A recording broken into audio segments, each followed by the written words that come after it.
कोकणातलं शिमगा म्हटलं की पालखी, शंकासूर, होम हे आलंच. नमस्कार, मी आदिती आणि आम्ही चाललोय गावातल्या रूप लावण्याच्या अर्थात पालखी सजवण्याच्या कार्यक्रमाला.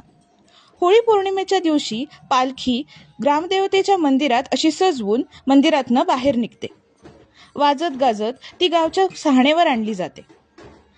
सहाणेवर पालखी नाचव